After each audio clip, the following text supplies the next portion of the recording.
आपके लोकप्रिय चैनल पर आपका फिर से स्वागत है।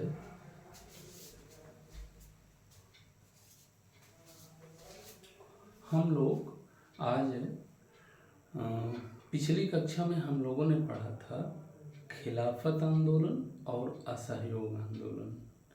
खिलाफत का जो प्रश्न था और उसी से लगभग अंतर संबंधित असहयोग भी था। जो खिलाफत में बात थी कि तुर्की के खलीफा के साथ जो ब्रिटिशर्स ने अपमानजनक व्यवहार किया था उससे मुस्लिम लोग नाराज़ थे।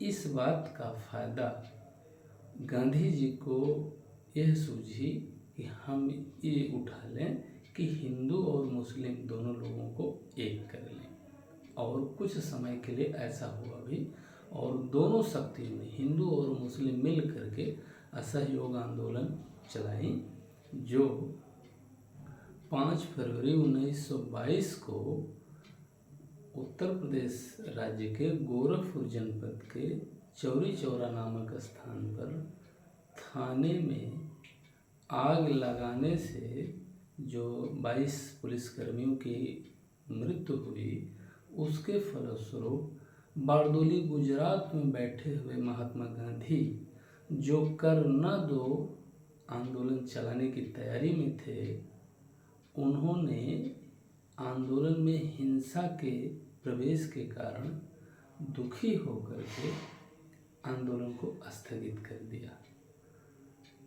आंदोलन के स्थगित होने की कड़ी प्रतिक्रिया हुई राष्ट्रवादियों में। तमाम लोगों ने अपने अपने ढंग से प्रतिक्रिया दी। जैसे सुभाष चंद्र बोस ने कहा कि जब जनता का उत्साह बिल्कुल चरम पे था तो ऐसे में पीछे लौटने का आदेश देना यह किसी राष्ट्रीय संकट से कम नहीं था।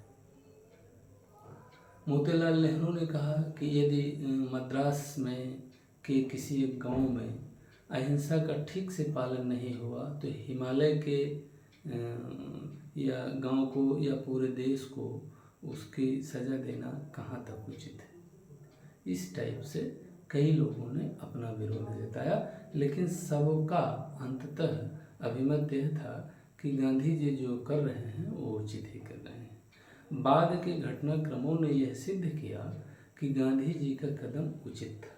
इस बात को हमने कल भी अपनी क्लास में बताया था। उचित यह था कि हम सरकारी संस्थाओं, सरकारी न्यायालयों या सरकारी स्कूल कॉलेजों उत्सव समारोह का बहिष्कार करें तो सरकार हमारा क्या कर लेगी। सरकार हम पे कोई इस तरह से अवैधानिक कृत्य करने का आरोप लगाते हुए कोई दंडात्मक कार्रवाई नहीं कर सकती थी। सरकार परेशान थी, बहुचक थी। लेकिन जैसे ही हिंसा आई, अंग्रेज सरकार तो ताक में बैठी थी। जैसे ही चौरी चौरा की घटना हुई, अब गांधी जी को लगा कि यदि हम आंदोलन को स्थगित नहीं कर लेते हैं तो अंग्रेज़ों को इसको माने तोड़ने का, दमन करने का अवसर मिल जाएगा। और प्रथम चरण में ही असहयोग आंदोलन देशव्यापी प्रथम आंदोलन था। और जो इसके पहले आंदोलन थे, जैसे चंपारण रहा हो, अहमदाबाद रहा हो या खेड़ा रहा हो, वो स्थानीय प्रकृति के थे, किसी एक मसले को लेकर के थे। लेकिन अब क्या था, अब पूरे देशव्यापी पहली बार आंदोलन हुआ था, तो इस आंदोलन को उन्हें तोड़ने में ज़्यादा देर नहीं लगेगी। और हमारे ही लोग जो बिल्कुल अभी प्राइमेटिव स्टेज में हैं, माने शुरुआती स्टेज में हैं, वो आंदोलन के प्रति जो भी आकर्षित हुए हैं, आए हैं, ये टूट जाएंगे। और इनके टूटने के फलस्वरूप हमारा आंदोलन कमज़ोर होगा। न केवल भविष्य में बुलाने पर आएंगे, बल्कि इनकी मन स्थिति ऐसी हो जाएगी कि एक तो ऑलरेडी पहले से ही ये काफ़ी दमित महसूस कर रहे हैं, फिर इन्हीं में उत्साह भरना कठिन हो जाएगा। तो ये चीज़ हमने देखा। कल हमने आपसे चर्चा करी थी कि असहयोग आंदोलन की उपलब्धियां क्या हैं या इसका मूल्यांकन क्या है। तो इसका मूल्यांकन ये है कि प्रथम बार राष्ट्रव्यापी आंदोलन था न केवल आंदोलन बल्कि एक क्रांतिकारी आंदोलन था। इसमें समाज के सभी वर्गों की करीब करीब भागीदारी रही।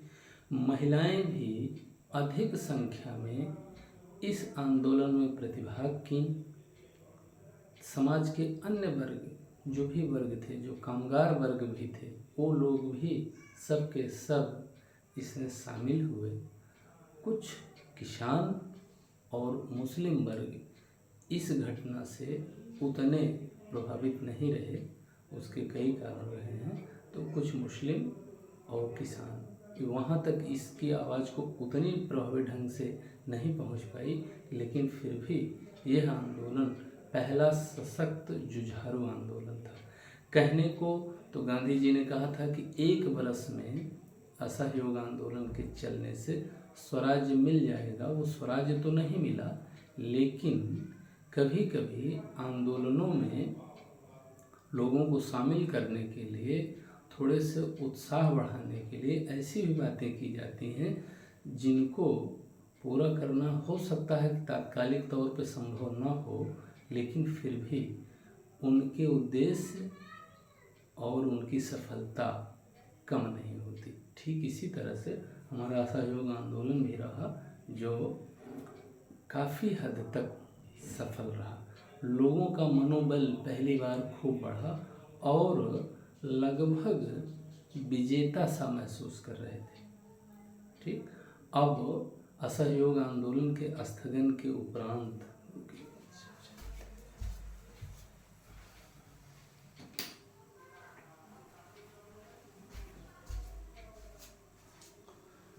असहयोग आंदोलन के स्थगन के उपरांत जो ऊर्जा थी, वो ऊर्जा अब एक तरह से दिशाहीन सी होने वाली थी। तो उसी को बचाने के लिए आपने देखा फरवरी 1922 में घटना हो रही है। 5 फरवरी को, 12 फरवरी 1922 को, ये तिथियाँ आपको याद रहनी चाहिए। चौरी चौरा कांड के चलते बारदोली में बैठे महात्मा गांधी ने आंदोलन को खत्म कर दिया। तो 22 का महीना पूरा चल रहा है। दिसंबर 1922 में कांग्रेस का अधिवेशन होता है गया में। गया माने तत्कालीन बंगाल राज्य का स्थान था। आजकल हम लोग उसको झारखंड जानते हैं। इसके पहले विभाजन से पूर्व वो टोटल बिहार था। तो गया में CR दास, चित्तरंजन दास के नेतृत्व में एक बैठक होती है। क्या बैठक होती है? उस बैठक में, कांग्रेस के अधिवेशन में, बैठक में इस बात की चर्चा प्रमुखता से होती है कि जो विधान परिषदों का विधान परिषदों के जो चुनाव होने वाले हैं, उसमें शामिल हुआ जाए कि न शामिल हो। कारण है कि अभी असहयोग आंदोलन चल रहा था कि हम सारी संस्थाओं का बहिष्कार करेंगे। ठीक, अब आंदोलन स्थगित हो गया। कब स्थगित हो गया? 12 फरवरी 1922 को। अब पूरा महीना साल बीत गया। दिसंबर 1922 में गया में इस बात के लिए विचार होना है कि जो आगामी माने 23 में चुनाव होने वाले हैं, उसमें प्रतिभाग किया जाए कि न किया जाए। CR दास का मानना था कि इसमें प्रतिभाग होना चाहिए। अन्य लोगों का मानना था कि नहीं, हम प्रतिभाग नहीं करेंगे, माने वो अपरिवर्तनवादी थे। और CR दास, मोतीलाल नेहरू, इन लोगों का मानना था कि हम विधान परिषदों में घुसेंगे और वहाँ विधान परिषदों में सरकार से असहयोग करेंगे। इस बिंदु पर कि विधान परिषदों में जाएं कि न जाएं, लोगों में माने नेताओं में थोड़े मतभेद थे, जिसमें CR दास और मोतीलाल नेहरू प्रमुखता से इनका मत था कि हम विधान परिषदों में भाग लें, सफलता हासिल करें और सरकार को सदन में असहयोग करें, वहाँ पराजित करें, उनके खोखलेपन को साबित करें। और कुछ लोग ऐसे भी थे जिसमें विठल भाई पटेल हैं,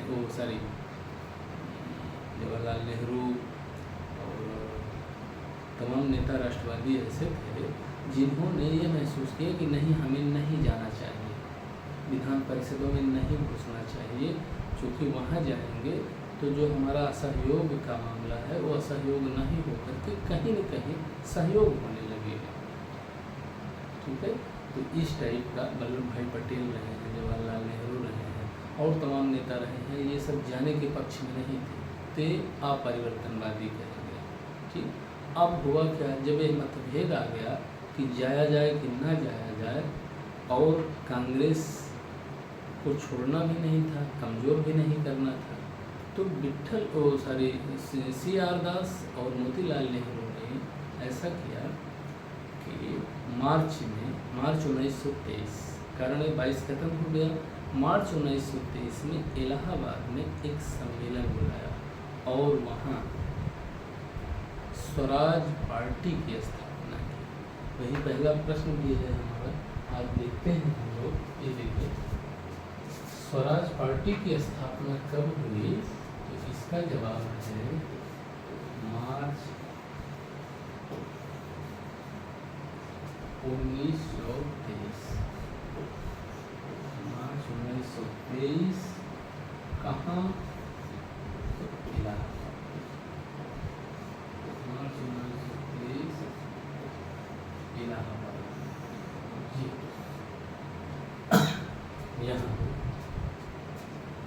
इस पार्टी की स्थापना किन परिस्थितियों में हुई, तो असहयोग आंदोलन के अचानक स्थगित होने के कारण जनता का जो उत्साह बढ़ा हुआ था उसका उपयोग करने के लिए, क्योंकि जनता में शिथिलता आना, लोगों में शिथिलता आना स्वाभाविक था, तो शिथिलता ना आए, कुछ न कुछ कार्यक्रम चलता रहे, इसके लिए CR दास और मोतीलाल नेहरू ने सोचा कि इस ऊर्जा का उपयोग हम लोग आगे करें, राष्ट्रीय आंदोलन को आगे बढ़ाएं, और बढ़ाने का क्या तरीका उन्होंने सोचा कि एक स्वराज पार्टी का गठन करेंगे और उसके माध्यम से अपने लोगों को आगे बढ़ाएंगे। कैसे बढ़ाएंगे, आंदोलन को आगे बढ़ाएंगे।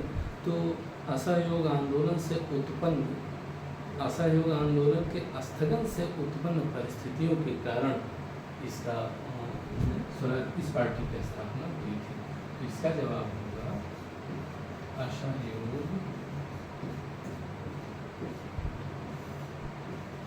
आंदोलन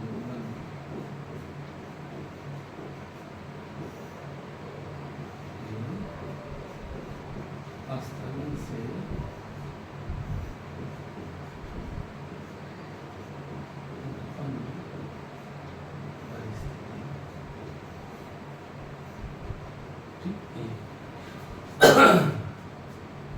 तीसरा प्रश्न है, स्वराज पार्टी के संस्थापक कौन है। अक्सर प्रश्न बनता है, स्वराज पार्टी के संस्थापक CR दास और मोतीलाल नेहरू, ये दोनों लोग संस्थापक हैं। यही दोनों संस्थापकों में से CR दास स्वराज पार्टी के अध्यक्ष होते हैं और मोतीलाल नेहरू महासचिव होते हैं। तो इसका जवाब है CR दास और मोतीलाल नेहरू।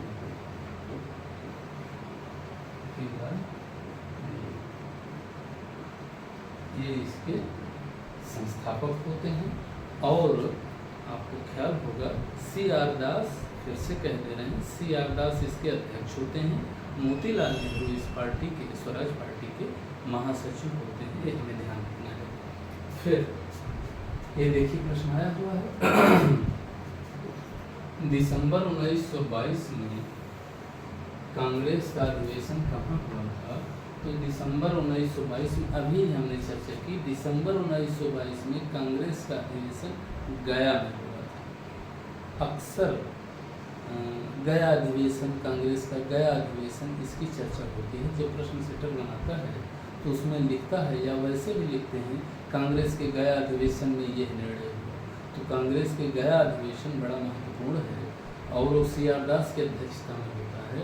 कांग्रेस के गया अधिवेशन में यह निश्चित होना था कि असहयोग आंदोलन के स्थगन से उत्पन्न जो शून्यता है उसको भरने के लिए क्या किया जाना चाहिए, क्या उपाय होना चाहिए। तो एक मत था जो ये कहता था कि नहीं, हम लोग असहयोग करते रहेंगे।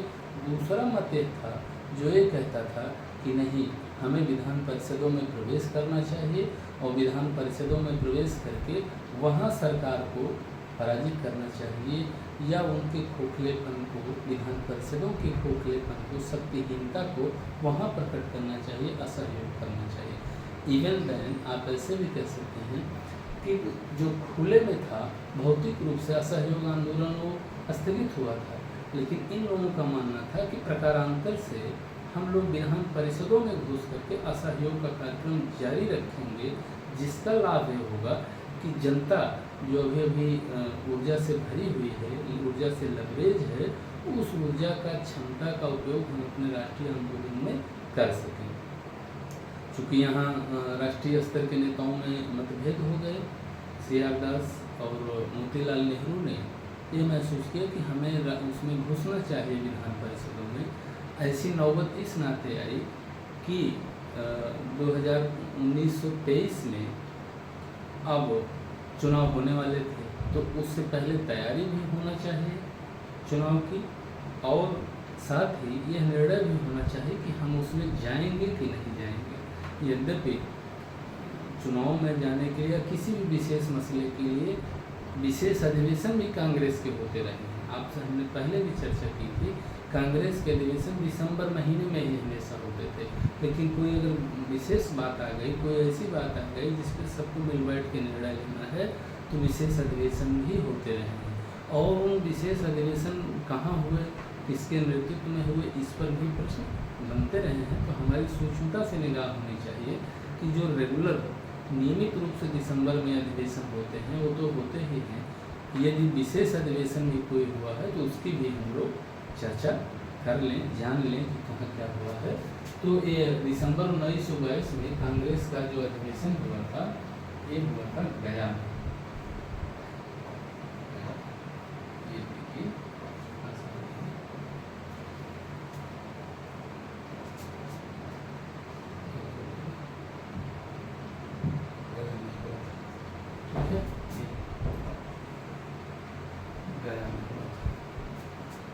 हाँ देखिए, अगला प्रश्न है सितंबर 1923, माने आपने देखा दिसंबर 1922 में कांग्रेस का नियमित अधिवेशन हुआ गया में, जिसमें इस बात का निर्णय होना था कि हम लोग विधान परिषदों में जाएं कि नहीं जाएं।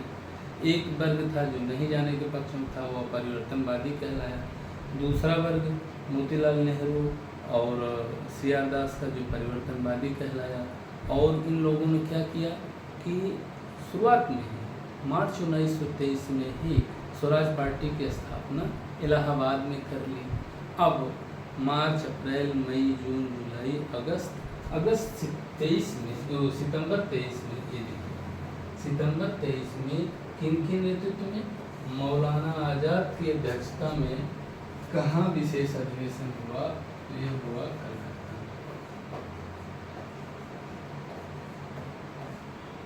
कलकत्ता में हुआ।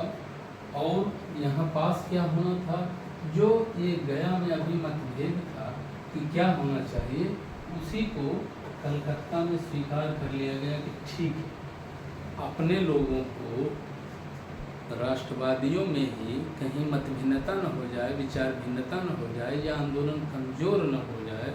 पिछली घटना से सबक लेते हुए जो हम लोग नरम पंथ और गर्म पंथ के रूप में देखे थे, जिसका विभाजन 1907 में हो गया था और फिर जिसका एकजुट होना 1916 में जाके हुआ था, उस घटना से सबक लेते हुए स्पेशल अधिवेशन जब कलकत्ता में मौलाना आज़ाद के नेतृत्व में होता है, तो वहाँ ये मान लिया जाता है कि ठीक है, आप लोग विधान परिषदों में प्रवेश करिए, कांग्रेस आपके साथ है। यह यहाँ निर्णय हुआ कलकत्ता में। कहाँ? सितंबर 1923 में मौलाना आज़ाद के अध्यक्षता में, तो एक कलकत्ता में हुआ। ठीक है। अब सितंबर के बाद अक्टूबर और फिर नवंबर 1923 में चुनाव होने वाले थे। ये नवंबर 1923 में हुए चुनाव में स्वराज पार्टी को कितनी सफलता मिली? तो स्वराज पार्टी को यहाँ बड़ी अच्छी सफलता मिली। अब आपने देखा ना, दिसंबर 1922 से ही बात शुरू हुई कि जाना चाहिए कि नहीं जाना चाहिए। चूँकि मतभेद था तो जो लोग परिवर्तनवादी थे उन लोगों ने तय कर लिया कि नहीं, हम नया दल बनाएंगे और शामिल होंगे। और इसी बात को, उनकी दृढ़ता को देखते हुए कलकत्ता में मौलाना आज़ाद के नेतृत्व में जब विशेष अधिवेशन हुआ तो अंततः कांग्रेस पार्टी ने भी स्वीकार कर लिया कि नहीं ठीक है, आप लोग स्वराज पार्टी के बैनर तले कांग्रेस का समर्थन रहेगा, आप विधान परिषदों में जाइए और वहाँ खूब असहयोग करिए। माने सहमत हो गए। फिर क्या हुआ, नवंबर 1923 में चुनाव हो रहे हैं, वहाँ स्वराज पार्टी को कितनी सफलता मिली, तो इन्हें खूब सफलता मिल रही है। अब इसको हम लोग देखेंगे आगे कि कैसे इन्हें सफलता मिली। ये देखिए, अब आप सफलता देखिए, ये प्रश्न आपको खूब समझना चाहिए। 5 बिंदुओं के रूप में हम ले आए हैं। देखिए, जैसे आज है, आज की स्थिति थोड़ा सा समझें। होता है कि एक केंद्रीय विधानसभा, जिसे हम लोग संसद कहते हैं, जिसके 2 भाग होते हैं, आपने देखा है, ठीक। और फिर इसके नीचे राज्यों की विधानसभा, जो हमारे 28 राज्य हैं, 28 राज्यों की विधानसभा।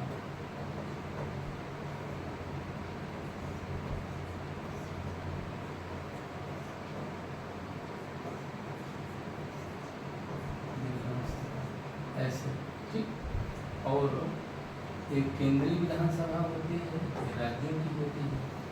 आप लोगों ने देखा है, इसे सेंट्रल लेजिस्लेटिव असेंबली भी हम कह सकते हैं अंग्रेजी में, और इसे प्रांतीय विधान परिषद कह सकते हैं। विधानसभा, विधान माने नियम कानून बनाने वाली संस्थाएं। ऐसे आज तो हम लोग देखे ही हैं।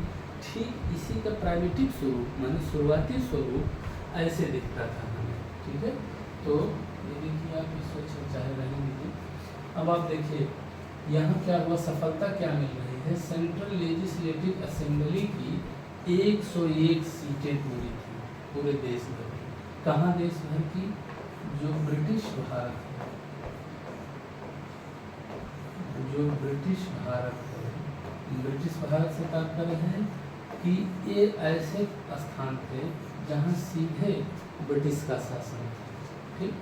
यहाँ इस ब्रिटिश भारत की 101 सीटों में से 42 सीटें सेंट्रल लेजिस्लेटिव असेंबली की, एक तरह से ये संसद भवन की एक तरह से यहाँ केंद्र वाली विधायिका की 42 सीटें यहाँ मिलती हैं किसको, स्वराज पार्टी को। ये आंकड़े आपको याद रहना चाहिए, ये आंकड़े आपसे पूछे जाते हैं कि कितनी सीटें मिली, ठीक। और अगला क्या हुआ, मध्य प्रांत माने अगर हम भारत को ऐसे जरा सा देखते हैं तो लगभग ये मध्य प्रांत, यहाँ ये हिमालय हमारे, ठीक। तो ये जो मध्य प्रांत है, यहाँ क्या हुआ, स्पष्ट बहुमत मिल गया स्वराज पार्टी को, ठीक। बंगाल माने लगभग ये जो इलाका है, बंगाल में क्या हुआ, सबसे बड़े दल के रूप में उठे। माने पूरा बहुमत तो नहीं आया, लेकिन सबसे बड़े दल के रूप में यहाँ। मध्य प्रांत में पूर्ण बहुमत, मध्य प्रांत पूर्ण बहुमत, बंगाल में क्या हुआ, सबसे बड़ा दल।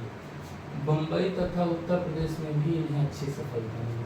बम्बई मतलब यहाँ, उत्तर प्रदेश का मतलब लगभग ये वाला, यहाँ और यहाँ इन्हें कैसी सफलता मिली, अच्छी सफलता इन्हें मिल गई। यहाँ भी मैंने यहाँ भी इन्हें अच्छी सफलता मिली, ठीक है।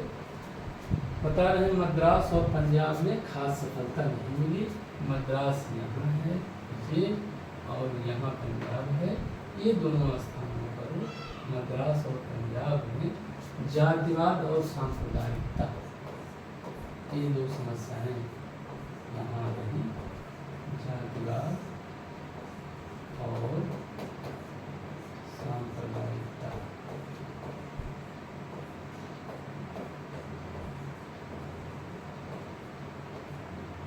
जातिवाद और सांप्रदायिकता के कारण यहाँ पंजाब और मद्रास में खास सफलता नहीं मिली। इस चित्र के माध्यम से जरा सा भी ध्यान रहेगा तो आपको पता चल जाएगा।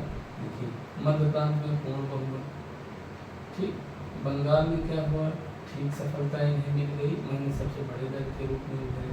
ये देखिए, बम्बई में और उत्तर प्रदेश में, उत्तर भारत में इन्हें, उत्तर प्रदेश में इन्हें ठीक ठाक सफलता मिल गई। केवल यहाँ पंजाब में और मद्रास में इन्हें खास सफलता नहीं मिली।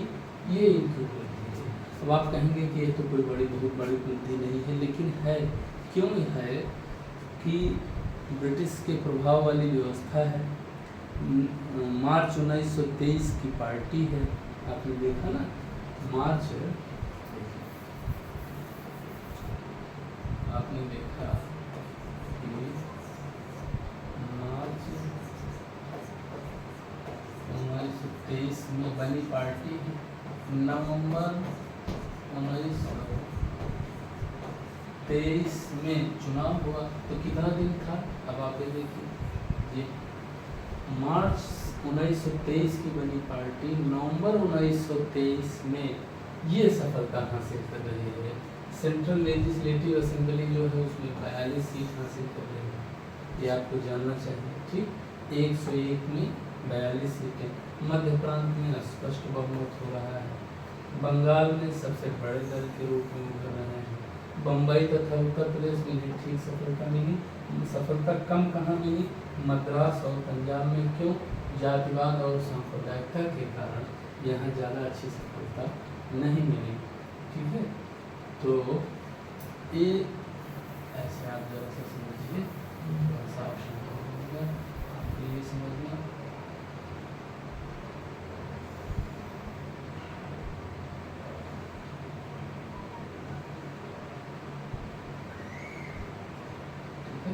मद्रास और यहाँ पंजाब ठीक सफलता नहीं मिली, ठीक। मध्य प्रांत में पूर्ण बहुमत, ठीक है। बंगाल में सबसे बड़ा दल, ठीक। ये बम्बई का इलाका है और ये उत्तर प्रदेश है, यहाँ इन्हें अच्छी सफलता मिली, ठीक। यहाँ सबसे बड़े दल के रूप में आए,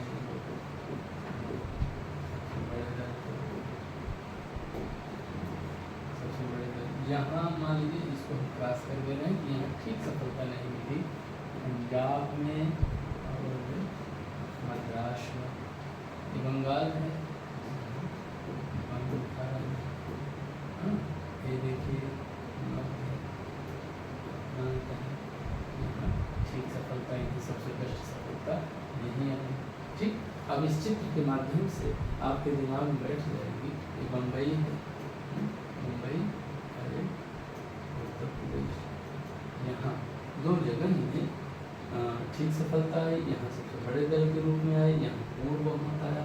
और केंद्रीय विधान परिषद में, केंद्रीय सेंट्रल लेजिस्लेटिव असेंबली में क्या हुआ, 42/101। मैंने हम लोग ये ध्यान रखेंगे कि अक्सर 101 को हम लोग शुभ मानते हैं, तो 101 सीटों में 42 सीटें यहाँ आई। ये दृश्य हमारा बना तब जब मार्च 1923 की पार्टी नवंबर 1923 के चुनाव में यह सफलता हासिल करती है। तब जब सितंबर 1923 में कांग्रेस भी उसे पूरा समर्थन देती है। सितंबर के बाद अक्टूबर और फिर नवंबर में चुनाव हो रहे हैं, माने इतने कम समय में ये जो सफलता हासिल हो रही है, क्या आप समझ पा रहे हैं कैसे हो गई? नहीं, ये जो असहयोग आंदोलन है उसका एक तरह से कह सकते हैं कि आप उत्तरवर्ती प्रभाव है। जनता में स्फूर्ति, जागरण, अपने अधिकारों के प्रति जो सजगता उत्पन्न हुई, जो उत्साह उनका बढ़ा हुआ था, उसका परिणाम था ये।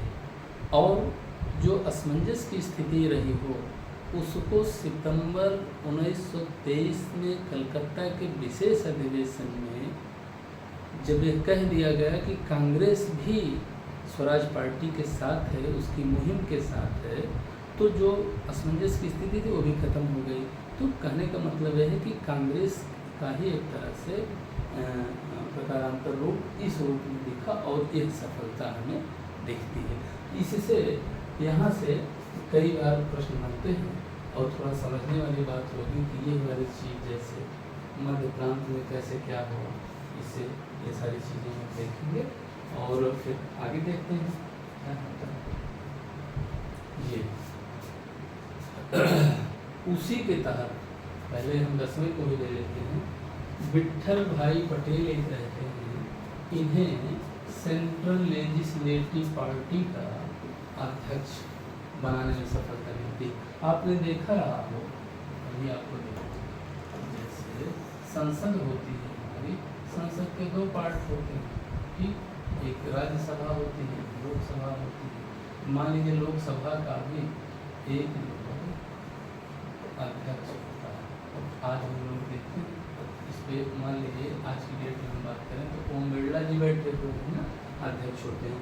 तो ठीक ये जो सेंट्रल लेजिस्लेटिव असेंबली है, यहाँ के अध्यक्ष ये विट्ठल भाई पटेल बन जाते हैं। ये हमारी उपलब्धि है कि मान लीजिए उस समय अगर ऐसे रही हो लेजिस्लेटिव असेंबली, तो यहाँ की जो हेड वाली कुर्सी है, इस पर हमारे विट्ठल भाई पटेल को बैठने का अवसर मिल गया। निश्चित रूप से अंग्रेज तो नहीं चाहते रहे होंगे कि कोई भारतीय इस महत्वपूर्ण पद पे बैठ जाए, लेकिन चूंकि इनका ठीक ठाक संख्या बल था, क्या संख्या बल था कि 42 में 101 में 42 सीटें पाए थे, तो विट्ठल भाई पटेल को ये यहाँ हेड वाली जो कुर्सी मिलती है उस पर ये बना ले गई थी। ये बड़ी उपलब्धि थी, ठीक है। और ये एक है मुंडी मैन कमेटी। ये क्या है, ये आपको जानने की जरूरत है कि मुंडी मैन कमेटी क्या है।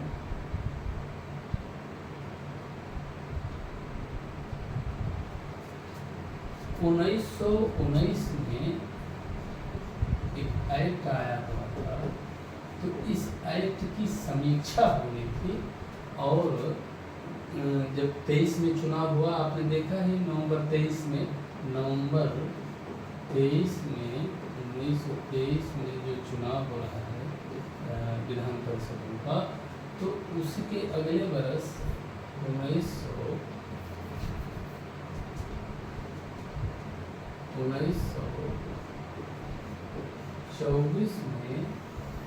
1924 में मुंडी मैन कमेटी का गठन होता है।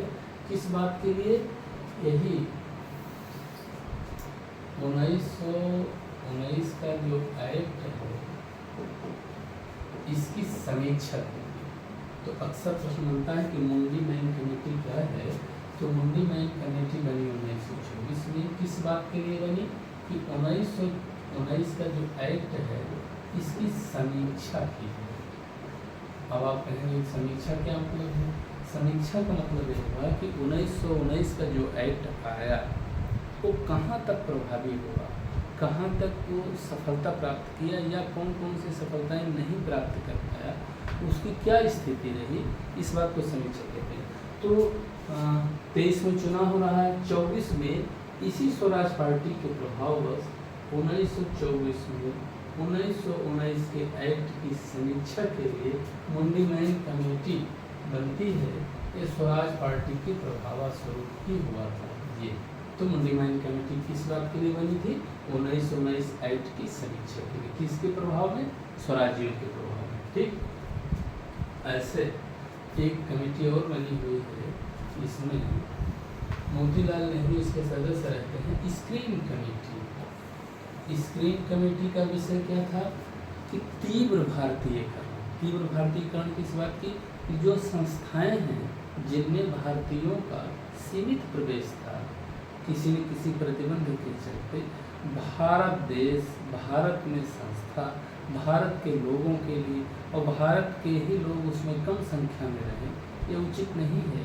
इसके लिए स्क्रीन कमेटी बनी और उसमें मोतीलाल नेहरू सदस्य रहे और इसका विषय था कि तीव्र भारतीयकरण। हो सकता है कि आपसे प्रश्न बन जाए, आप इसे तीव्र भारतीय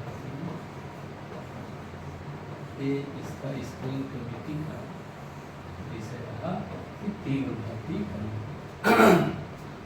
फिर ये देखिए 12वां प्रश्न है आपका कि 1926 के चुनाव में, 1926 मतलब 1923 में चुनाव हुए तो ये सफलता आई, आपने देखा है अभी। अब 24 हुआ, ये सब कमेटियाँ वगैरह बन के आ रही हैं, 25 बीता, 26 में फिर चुनाव होना था। इसके माने 3-3 बरस पे चुनाव हो रहे थे। आज तो 5 बरस पे होते हैं ना, 5 बरस पे होते हैं, उस समय 3-3 बरस पे चुनाव हो रहे थे। तो जो 1926 का चुनाव आया, ये देख रहे हैं ना, 1926 का जो चुनाव आया उसमें स्वराज पार्टी को क्या मिला, कैसे सफलता हुई? तो स्वराज पार्टी को अच्छी सफलता एक तरह से नहीं मिली। क्यों नहीं मिली? कि स्वराज पार्टी गांधी जी समेत उन नेताओं की आशंका थोड़ी थोड़ी सच साबित होने लगी कि स्वराज पार्टी के लोग शुरू में तो सरकार का खूब विरोध करते थे। जैसे प्रतिवर्ष बजट को ये लोग सदन में पराजित कर देते थे, तो गवर्नर जनरल को अपने विशेषाधिकार से पास करना होता था। आपको आज भी पता है कि बजट लोकप्रिय सदन या विधायिकाओं में रखा जाता है और वहाँ बहुमत से वो बजट पास होता है, तब जाके जनता में उपयोग में आता है, खर्च होता है, सरकार उस पर खर्च करती है। सरकार अपने ढंग से खर्च करती है जनता के हितार्थ, ठीक। तो चूंकि इनका बहुमत था और असहयोग करने के लिए आए ही थे, तो ये लोग क्या करते थे, प्रतिवर्ष बजट को सदन में ही गिरा देते थे। तो ये अशोभनीय एक तरह से स्थिति थी संसदीय शासन व्यवस्था के लिए। तो उसमें होता क्या था कि गवर्नर जनरल को अपने विशेषाधिकार से पास करना पड़ता था।